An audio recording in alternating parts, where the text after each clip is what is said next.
Beetroot திருவி வச்சுருக்குறோம். Beetroot பொரியல் பண்ண போகிறோம். இந்த வெண்டைக்காய் போட்டு காரக்குழம்பு வைக்க போகிறோம். வெண்டைக்காய், வெங்காயம், பூண்டு இதெல்லாம் வச்சுருக்குறோம். இதுக்கு பச்சை மிளகா, பூண்டு.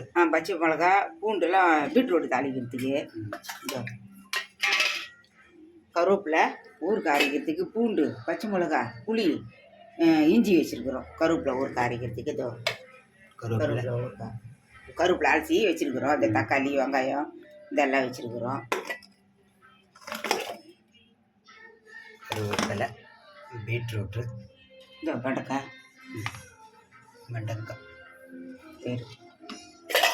இந்த புளியை ஊற வச்சுருக்குறோம்ப்பா. வெண்டைக்காய் காரக்குழம்பு வைக்கிறதுக்கு புளி ஊற வச்சுக்கிறேன். இந்த மோர் வச்சுருக்கிறேன், அடிச்சு வச்சுருக்கிறேன். சாப்பிட்றதுக்கு இந்த வெயிலுக்கு மோர் குடிக்கிறதுக்கு அடிச்சு வச்சுருக்கிறேன். வாங்க ஃப்ரெண்ட்ஸ் எல்லாரும் மோர் குடிக்கலாம்.